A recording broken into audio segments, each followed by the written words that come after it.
Welcome all to the series Understanding Goods and Services Tax. We would now be starting with another topic in GST, value of supply. And today we would be discussing about the basics of value of supply and the meaning of the term price is the sole consideration.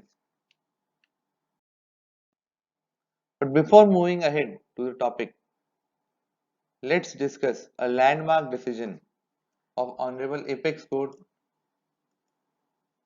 in the matter of Messrs. Govind Saran Ganga Saran versus Commissioner of Sales Tax 1985 AIR 1041. And in that decision, Honorable Apex Court clarified that what are the essential characteristics for a levy of tax to be valid. That what are the things which are to be clearly provided and should be definitely ascertainable to say that a levy exists at a certain point of time. And the four characteristics which the Honorable Court provided that they should be clarified in the law. The first characteristic is the taxable event. The law should clearly provide what is the taxable event which would be attracting the levy under the law. So if we say that it is GST, then the taxable event would be supply. If we say that it is income tax, then the taxable event would be earning of income. If we say that it is VAT Act or Central Sales Tax Act, then the taxable event would be sale. The second thing should be clear, should be the person on whom the levy is imposed and who is obliged to pay the tax. It should clearly provide that who is the person on whom the levy is imposed and he is obliged to pay the tax. The third is the rate at which the tax is imposed, and the fourth is the measure or value to which the rate will be applied to compute the tax liability. So these are the four characteristics which should be clearly provided in the law for a levy of tax to be valid. So the first is the taxable event, second is the person on whom the levy is imposed and he is obliged to pay the tax, third is the rate at which the tax is imposed, and the fourth is the measure or value to which the rate will be applied for computing the tax liability. Honorable Apex Court then clearly provided that any uncertainty or vagueness in the legislative scheme defining any of those components of the levy would be fatal to its validity. So if any of the four components is missing, then it would be fatal to the validity of the law and it would be fatal for the levy to be held to be valid. So now let's see that how these four events, these four things have been provided under the GST law. So if I say that how these four things have been provided under the CGST Act, first we would have to refer section 9(1) of the GST Act, which I can say is the charging section of the CGST Act. So what is the taxable event which has been provided in the CGST Act? The taxable event is subject to the provisions of section 2, there shall be levied a tax called the Central Goods and Services Tax on all intrastate supplies of goods or services or both, except on the supply of alcoholic liquor for human consumption. So the taxable event is intrastate supplies of goods or services or both, except supply of alcoholic liquor for human consumption and subject to the provision of 9 subsection 2, which provides 5 things on which tax would be levied under the CGST Act on the recommendation of the GST Council, which covers petrol and diesel under its ambit. So the taxable event is the intrastate supplies of goods or services of both, except for alcoholic liquor for human consumption and the goods as provided in section 9 subsection 2. Second, the person who is liable to pay the tax. Section 9(1) provides that the tax shall be collected in such manner as may be prescribed and shall be paid by the taxable person. So, who is the person liable to pay the tax? It is the taxable person who is liable to pay the tax. And who is the taxable person? Section 2 defines taxable person, that a person who is registered or liable to be registered under Section 22 or Section 24 of CGST Act. Third, the rate of tax. Section 9(1) provides that CGST should be levied at such rates not exceeding 20% as may be notified by government on the recommendations of the council. So the tax would be levied at such rates which would not be exceeding 20% under the CGST Act, and it would be notified by the government on the recommendations of the council. And the value to which the tax rate would be applied for calculating the tax liability, the value would be determined under Section 15. So this is how Section 9(1) of CGST Act complies with the four things which were required for a levy to be held valid under the regime. So the taxable event is intrastate supplies of goods or services. The person who shall be liable to pay the tax, it is the taxable person. Third, the rates would be such not exceeding 20% notified by the government on the recommendation of the council, and the value would be the value determined in the Section 15. And this is how and why value of supply forms one of the four basic pillars on which the Act is standing. The CGST Act is standing, and that is the importance of the term value of supply, and that is why it forms a very basic part when we say that how GST would be levied, would be calculated, would be paid on the supply. The value of supply forms a very basic theme, very basic thing under the CGST Act. So now moving to Section 15, which provides value of taxable supply. Section 15 subsection 1 provides that the value of a supply of goods or services of both shall be the transaction value. The term transaction value has not been defined under the Act, but Section 15(1) itself clarifies the meaning of transaction value by providing transaction value, which is the price actually paid or payable for the said supply of goods or services of both. So the transaction value is the price actually paid or payable for the said supply of goods or services of both,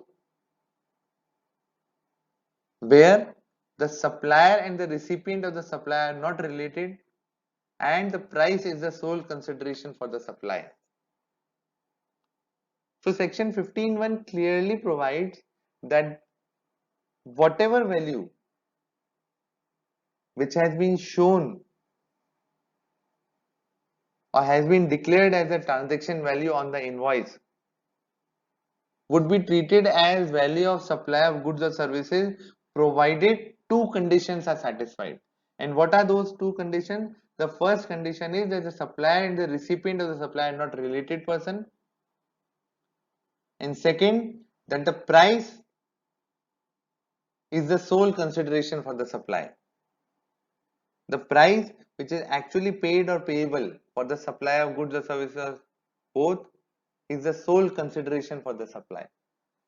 अगर ये दो condition पूरी होती हैं, then whatever value which has been shown on the invoice would be taken as the value of supply. But if any of these two conditions are not satisfied, then as per Section 15 subsection 4, the value would be calculated in the manner as may be prescribed, and the manner has been prescribed under the CGST rules. So the first thing which needs to be checked for any transaction is whether the transaction is between two related parties. If yes, then refer to the valuation rules. If no, then whether the price which is being shown as a transaction value, the price which is actually paid or payable for the said supply of goods or services or both, is the sole consideration for the supplier. If yes, then whatever value which it has been shown on the invoice would be taken as the transaction, as the value of supply under the CGST Act. So if both of these two conditions, it is not that either of the one condition have to be satisfied, both have to be satisfied for treating the transaction value as the value of goods or services, or both under the CGST Act. Now, what is meant by price is the sole consideration? If we say in simplistic term, whatever value has been shown on the invoice as the transaction value, or whatever value which is actually paid or payable by the recipient to the supplier against the supply of goods or services, or both, should properly reflect the intrinsic value of those goods or service. That price or transaction value should not be affected by other factors. And if that transaction value or the price actually paid or payable is being affected by other factors, then price is not the sole consideration. So let's discuss some case studies about how price would be identified, that whether such price is the sole consideration for the supply of goods or services of both, or whether the price is not the sole consideration for the supply. Now coming to the examples or the case studies. The first case study which has been provided, in that case Ajay goes to the battery shop and he gives an old battery of worth rupees 5,000. This is the first transaction, first leg of the transaction, and this is an independent transaction wherein Mr. Ajay is giving his old battery to the shopkeeper. In the second transaction, the shopkeeper is giving a new battery to Mr. Ajay, and the worth of the new battery is 30,000 rupees. But what the shopkeeper does is he raises the invoice of rupees 25,000, wherein he reflects 30,000 of value of new battery minus 5,000 value of old battery and net value of 25,000. Now the question arises कि जो 25,000 रुपए जो invoice पे दिखाए हुए हैं, क्या वो उस कंडीशन को सेटिस्फाई करते हैं wherein price or the value reflected on the invoice is truly reflecting the consideration of a new battery. तो हम बहुत क्लियरली समझना पड़ेगा कि दो ट्रांजेक्शन है. पहला ट्रांजेक्शन अजय ने पुरानी बैटरी दी है और दूसरा ट्रांजेक्शन शॉपकीपर ने नई बैटरी दी है. और शॉपकीपर जब अपना इनवॉइस बना रहा है तो वो अपने सप्लाई ऑफ गुड्स को लेकर के इनवॉइस बना रहा है, ना कि अजय ने जो गुड्स दिए थे उनको भी लेकर के इनवॉइस बना रहा है. तो जब वो शॉपकीपर अपनी नई बैटरी का इनवॉइस बना रहा है तो उसमें उसको नई बैटरी की वैल्यू को ही रिफ्लेक्ट करना पड़ेगा, and that value would only be the correct value of supply which would be satisfying the condition, that is price is the sole consideration. अगर शॉपकीपर दोनों ट्रांजेक्शन को मर्ज करके एक इनवॉइस बनाता है then in that case he is not reflecting the correct value. Shopkeeper को सिर्फ अपने ट्रांजेक्शन का इनवॉइस बनाना है और उसका जो ट्रांजेक्शन है वो है नई बैटरी को सप्लाई करना. तो उसके लिए वैल्यू ऑफ सप्लाई होगी 30,000 रुपए, क्योंकि वो नई बैटरी सप्लाई कर रहा है. उस 30,000 पे पहले वो टैक्स लगाएगा, फिर उसके बाद वो 5,000 रुपए माइनस करेगा. पर अगर वो 30,000 में से 5,000 माइनस करके 25,000 रुपए दिखाता है तो वो 25,000 रुपए not correctly reflecting the value of the new battery.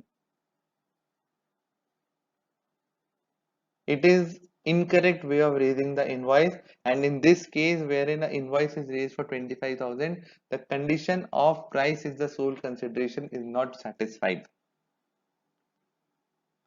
This condition would only be satisfied when the shopkeeper would be raising the bill of rupees 30,000, and after levying tax on that 30,000, then only he can deduct the value of rupees 5,000.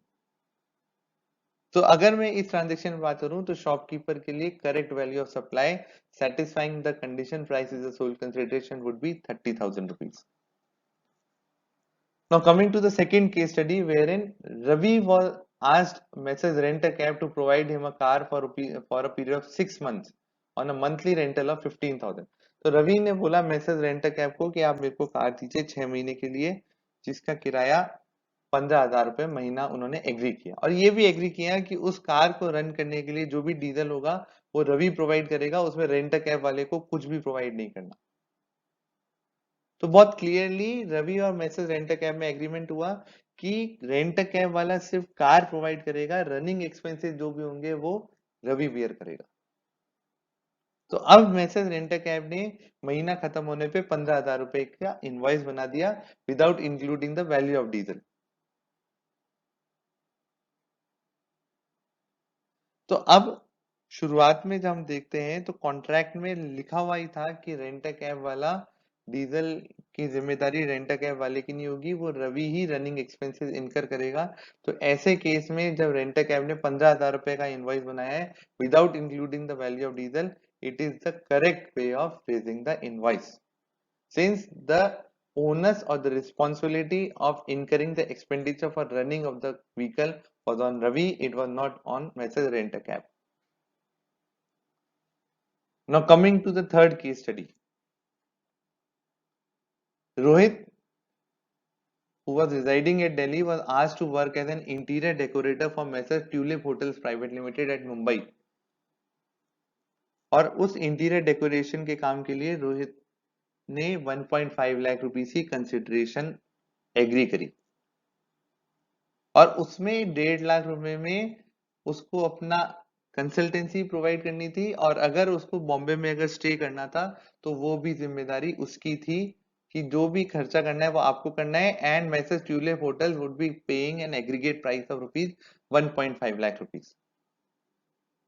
जब रोहित इस consultancy work के लिए गया तो उसने देखा कि ठीक है मैं बाहर क्यों रुकूं, मैं एक काम करता हूँ message tulip hotels private limited में ही स्टे कर लेता हूँ. और जब उसने 3 दिन का स्टे किया तो होटल का जो इनवॉइस था वो था 25,000 रुपीज का. जब काम खत्म हो गया तब रोहित ने अपनी इनवॉइस रेज कर दी 1.5 लाख रुपीज की और उस पर टैक्स लगा दिया और होटल ने अपनी इनवॉइस रेज कर दी 25,000 रुपए की और उस पर टैक्स लगा दिया. तो क्या ये ट्रांजेक्शन जिसमें रोहित ने अपनी कंसल्टेंसी सर्विसेज की इनवॉइस रेज करी और होटल ने अपनी अकोमोडेशन सर्विसेज की इनवॉइसेज रेज करी अलग अलग, क्या ये सही method of raising of invoice है? और क्या दोनों इनवॉइसेस पे जो वैल्यू आ रही है it is satisfying the condition of price is the sole consideration? Answer है yes. Then each one is raising the invoice for their supply of services and that value is correctly reflecting the price which is actually payable and that price is the sole consideration. तो उसमें वो condition हमारी पूरी होती है. तो जब रोहित अपनी सर्विसेज का बिल रेज करता है 1.5 लाख का, वो उसके लिए करेक्ट वैल्यू है. और जब होटल अपनी सर्विसेज का जो उसने रोहित को दी है अकोमोडेशन से उसके लिए 25,000 का बिल रेज करता है तो वो उसकी करेक्ट है वैल्यू है. तो this is the correct way of raising the invoice. If in this case Rohit would have raised an invoice of say 1.25 lakh rupees and hotel would not have raised any invoice and they would have netted off the transaction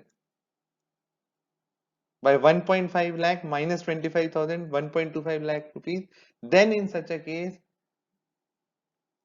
the value would not have been correct value, क्योंकि वहां पे रोहित ने दो supplies की value को मर्ज करके एक single invoice बना दिया, दो सप्लाईज की वैल्यू को नेट ऑफ करके एक सिंगल इनवॉइस बना दी।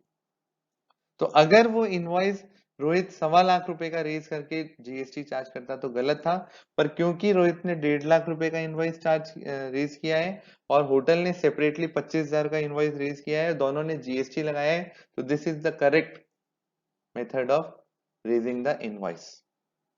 तो हमने इन तीन ट्रांजेक्शन में देखा कि किस तरह से हम सिंपलिस्टिक वे में इस कंडीशन को समझ सकते हैं कि what is meant by price is the sole consideration. और मैं कंक्लूड करने के तरीके से बोलूं तो जो भी वैल्यू मेरी इनवॉइस पे आ रही है वो उस सप्लाई की ट्रू और करेक्ट इंटरेस्टिंग वैल्यू दिखनी चाहिए उसपे। तो जब मैं नए बैटरी का बिल बना रहा हूं तो नई बैटरी की वैल्यू आनी चाहिए और फिर उस पर टैक्स लगना चाहिए। अगर मैं रेंटल और व्हीकल का बिल बना रहा हूँ जिसपे रनिंग एक्सपेंसेस की जिम्मेदारी सामने वाले की है, तो मेरे को सिर्फ रेंटल का इनवॉइस बनाना है। और अगर मैं कंसल्टेंसी सर्विसेज दे रहा हूँ तो मेरी इनवॉइस पे सिर्फ कंसल्टेंसी सर्विसेज की वैल्यू आनी चाहिए। It should not be affected by any other services provided to me by the recipient. तो जब तक मेरी इनवॉइस उस सप्लाई की जिसको मैं दे रहा हूं उसकी करेक्ट और ट्रू इंट्रिंसिक वैल्यू दिखाती है, तब मेरी condition price is the sole consideration satisfied होती है। अब यहाँ पे मैं एक केस का डिस्कशन करना चाहूंगा जो ऑनरेबल एपेक्स कोर्ट का डिसीजन है। हालांकि वो प्री जीएसटी रेजिम का है और सेंट्रल एक्साइज रेजिम का है, पर सेंट्रल एक्साइज रेजिम में भी सिमिलर कंडीशन थी जो आज की तारीख में सेक्शन 15 वैल्यू ऑफ सप्लाई में है, और जहां पे हम price is the sole consideration बोलते हैं वहां पे उसको नॉर्मल प्राइस बोलते थे। तो इस केस में honourable apex court commissioner of central excise Mumbai versus message feed India private limited, इस केस में फैक्ट्स ऐसे थे कि message feed India private limited जो है वो कंटिन्यूअसली उसने 5 साल तक 29,000 कार से भी ज्यादा कार्स लॉस मेकिंग प्राइस पे बेची। और जब वो कंटिन्यूअसली 5 साल तक लॉस मेकिंग प्राइस पे बेची तो डिपार्टमेंट ने अलेज किया कि भाई ये नॉर्मल प्राइस नहीं है। ये अलेजमेंट नहीं हुआ था, ये अलेज नहीं हुआ था कि उन्होंने कोई अंडर हैंडिंग करी थी कि इनवॉइस कम वैल्यू की बनाई और फिर बाद में दूसरा अमाउंट बाकी अमाउंट दूसरे तरीके से लिया। सिर्फ बात ये थी कि कंटिन्यूअसली वो जो इनवॉइसेस थी वो लॉस मेकिंग प्राइस पे रेज करी जा रही थी। जैसे मान लीजिए कि अगर वो कार की correct value true value intrinsic value 2 lakh रुपए है, तो कंटिन्यूअसली उसकी वैल्यू इनवॉइस उस कार की वैल्यू जो है वो 1.5 लाख रुपए की दिखा करके रेज करी जा रही थी और बहुत ह्यूज डिस्काउंट जो है वो कस्टमर्स को दिया जा रहा था। और कस्टमर्स जो थे इसमें कोई रिलेटेड पर्सन नहीं थे, सब अनरिलेटेड पर्सन थे। तो डिपार्टमेंट की तरफ से ये एलिगेशन था कि जो 1.5 लाख की जो हमने एग्जांपल लिया उसमें अगर मान लें तो जो 1.5 लाख की प्राइस दिखाई जा रही है that is not the sole consideration. No prudent businessman would continuously suffer huge loss only to penetrate the market and compete with other manufacturers of more or less similar cars। तो department ने बोला कि भाई जो 1.5 लाख की value है it does not reflect और satisfies the condition that price is the sole consideration। और कोई भी प्रूडेंट बिजनेसमैन कंटिन्यूअसली इतना ह्यूज लॉस नहीं करेगा just only to penetrate the market. और फिएट इंडिया की तरफ से ये आर्ग्यूमेंट आया कि हम 5 साल से अगर लॉस मेकिंग वैल्यू पे कार को बेच रहे हैं तो we want to create a market and since we are new entrant in the market so we are creating a market by selling the cars at a loss making price. तो दोनों तरफ से contention आए 1.5 लाख की value को challenge करने के लिए और जस्टिफाई करने के लिए। डिपार्टमेंट की तरफ से एलिगेशन आया कि भाई 1.5 lakh is not the normal price and it does not satisfy price is the sole consideration. और कोई भी प्रूडेंट बिजनेसमैन अगर मार्केट पेनिट्रेशन के लिए बेचेगा तो वो इतने कंटिन्यूस टाइम तक लॉस मेकिंग में नहीं बेच सकता। और फिएट इंडिया की तरफ से आया कि भाई हम ये जो लॉस मेकिंग पे बेच रहे हैं, we are selling it at loss to penetrate the market.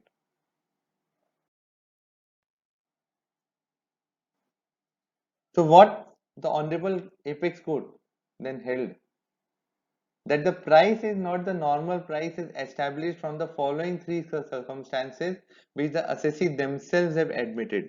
मतलब तीन चीजें थी जो assessee ने खुद ने मानी, और उन तीन चीजों को देखते हुए ऑनरेबल कोर्ट ने बोला कि भाई ये जो प्राइस है 1.5 लाख की, this is not the correct price. वो तीन चीजें क्या थी? पहला तो the price of the cars was not based on manufacturing cost or manufacturing profit. तो जो हमारा एग्जांपल में हमने 1.5 लाख की प्राइस थी, तो उस वो जो प्राइस है, it is not based on any manufacturing cost और manufacturing profit, it is not substantiated by any evidence of that this 1.5 lakh value is arrived at by adding its manufacturing cost and its manufacturing profit. But the only contention is that this price has been fixed at a lower price to penetrate the market, though the normal price for their cars is higher. तो हमारे car की value तो 2 लाख रुपए है, पर हम 1.5 लाख में इसीलिए बेच रहे हैं कि हमें मार्केट को पेनिट्रेट करना है, और ये 1.5 लाख रुपए किसी फॉर्मूला या कैलकुलेशन बेस्ड नहीं है उसकी मैन्युफैक्चरिंग कॉस्ट को जोड़ते हुए। दूसरा जो कंटेंशन था, जो फैक्ट एडमिटेड था, कि they are selling the cars at a lower price to compete with the other manufacturers of similar cars, कि हम जो रिड्यूस प्राइस से फॉर एग्जांपल 1.5 लाख पे बेच रहे हैं, वो हम सब इसलिए बेच रहे हैं to compete with the other manufacturers। और तीसरा जो ऑनरेबल कोर्ट ने बोला कि this is certainly a factor in depressing the sale price to an artificial level, and lastly the full commercial cost of manufacturing and selling the cars were not reflected in the lower price। मतलब वो जो 1.5 लाख की value, it was not reflecting the true commercial cost of manufacturing and selling the car. It is an arbitrary price which has been fixed only to penetrate the market for such a long period। So unless until the price is based on proper manufacturing cost and manufacturing profit, and it is just an arbitrary figure to penetrate the market, it would not be satisfying the condition of price is the sole consideration। बहुत simplistic वे में बोलूं तो ये condition हमें ये भी बोलती है कि जो भी प्राइस आपकी है, it should be based upon its cost, whether manufacturing and selling cost, and the profit if there is, and there should be a proper method of calculation of the cost।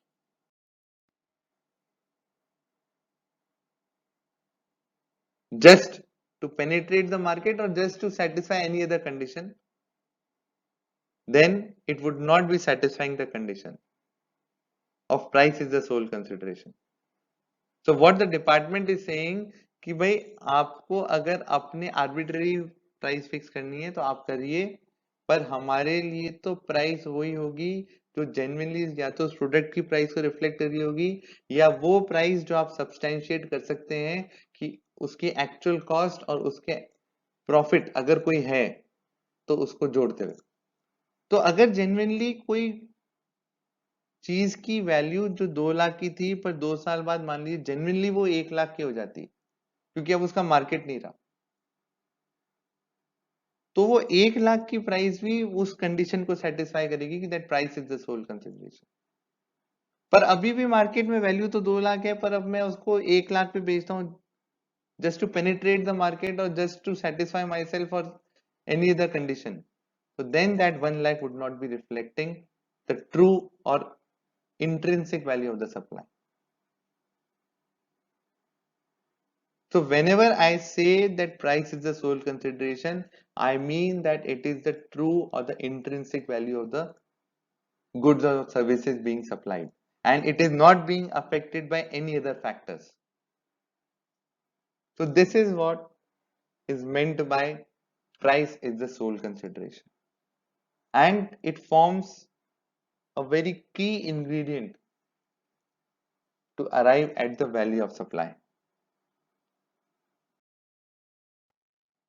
In this part, we have discussed one of the two conditions provided in section 15.1 for accepting the transaction value as the value of supply. We have discussed the condition wherein price is the sole consideration. The second condition is the supplier and the recipient should not be the related person. We will be discussing the term related person in the coming parts, since the term has been defined in explanation to section 15. We will be discussing it in detail in the coming parts. In the next part, we will be taking section 15 subsection 2, which provides what is to be added to the value of supply. These adjustments which have been provided in 15.2 have to be made to the value which is arrived at by satisfying the twin conditions as provided in section 15 subsection 1. And the best part of section 15.1 is that if the supplier is able to satisfy the two conditions, his value or the value which has been shown on the invoice cannot be challenged. So in the simplistic terms, what the law has casted the responsibility on supplier is to justify whether the two conditions, that supplier and recipient are not related person and the price is the sole consideration, are being satisfied. If yes, whatever value has been provided on the invoice would be treated as value of supply.